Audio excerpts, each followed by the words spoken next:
Hey, I'm going to teach you how to build a URL builder.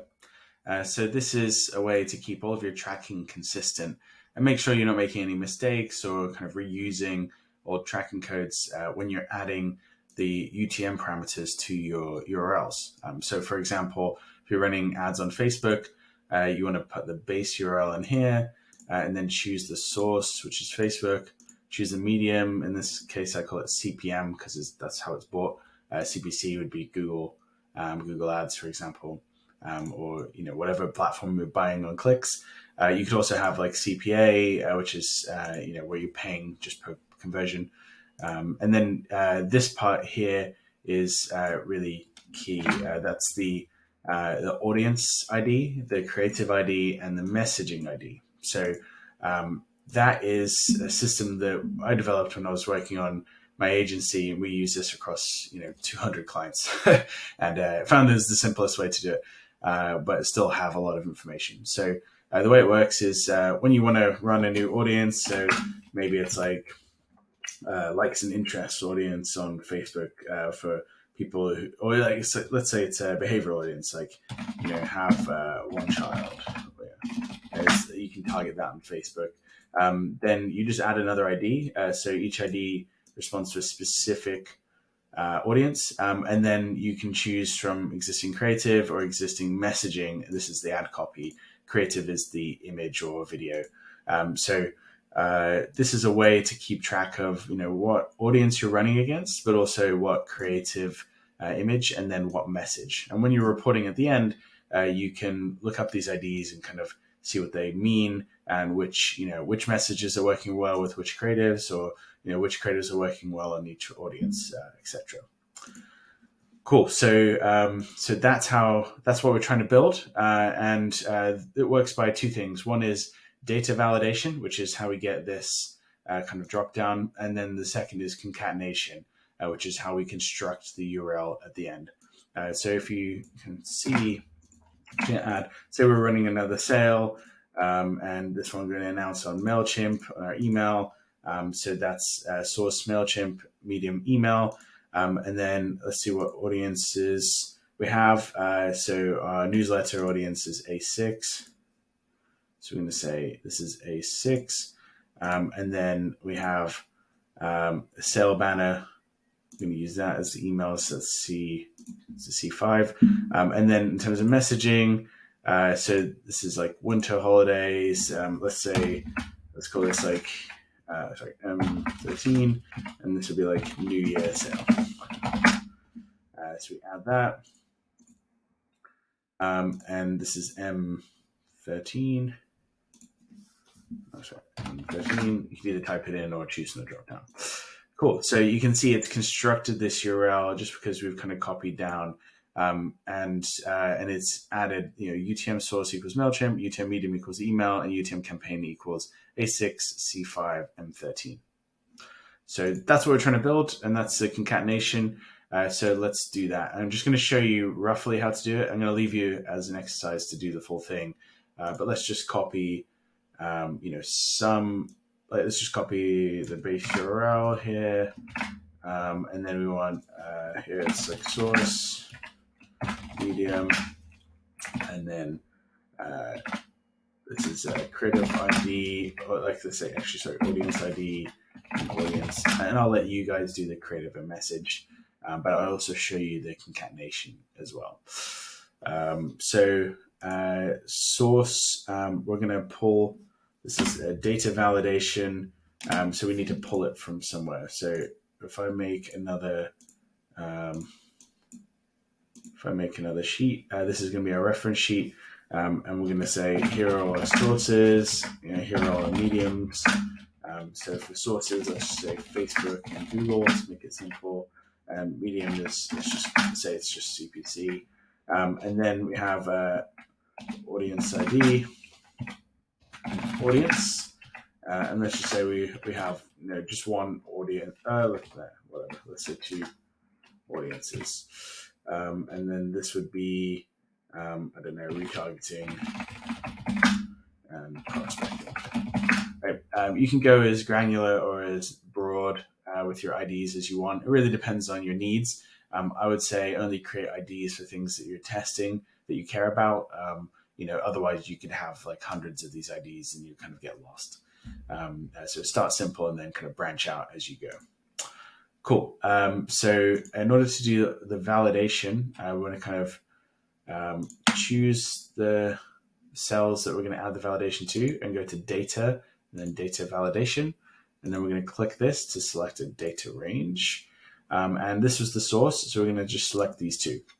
But we actually want it to work like the other one where as we add more sources, they pop into a list. So here we're just going to delete that 3 and then have the range go all the way down to 1,000. Okay, and then we're going to save.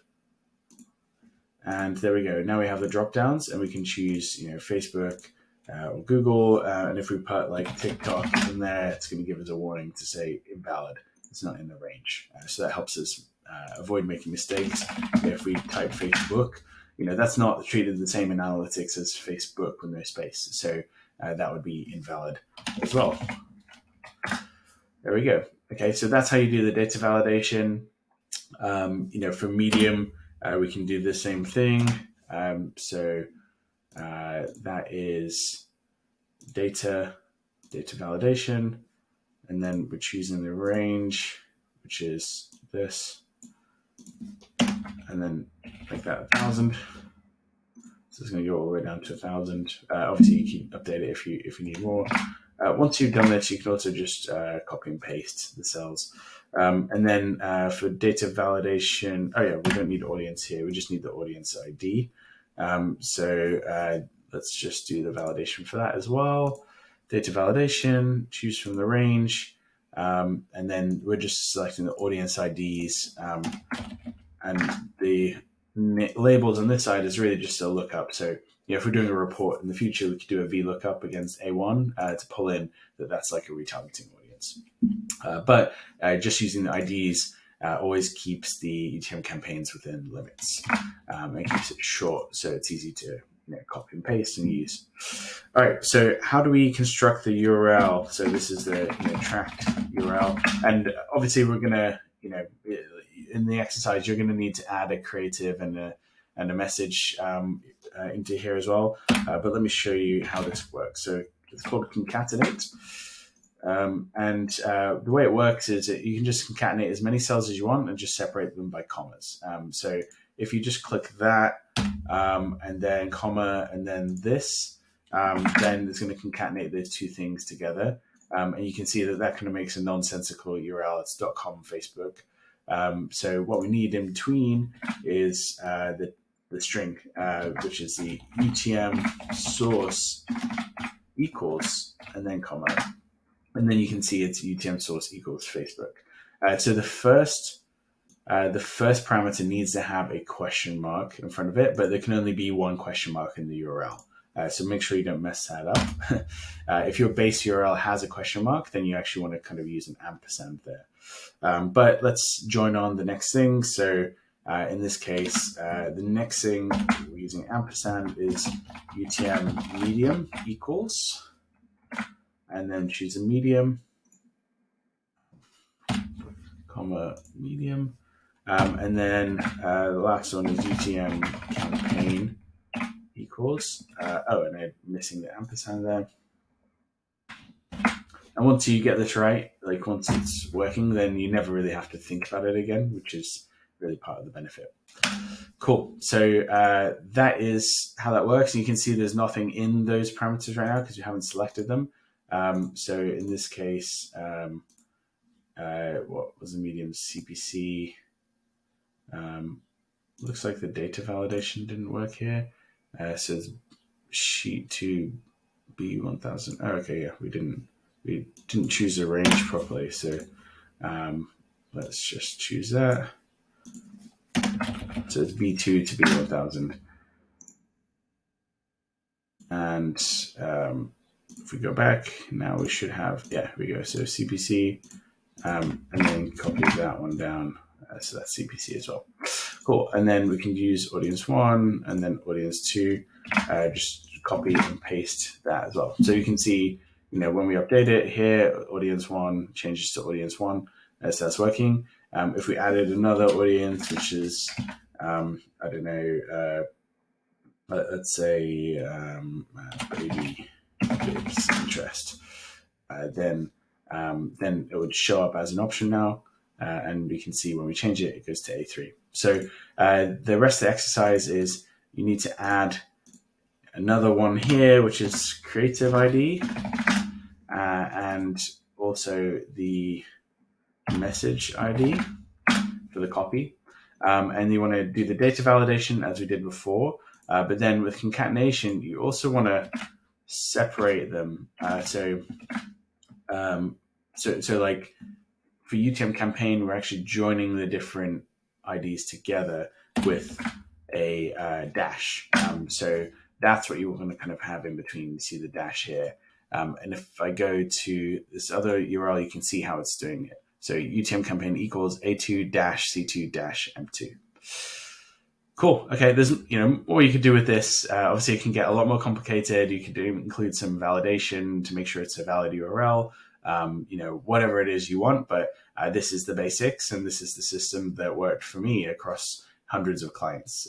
So it's pretty foolproof.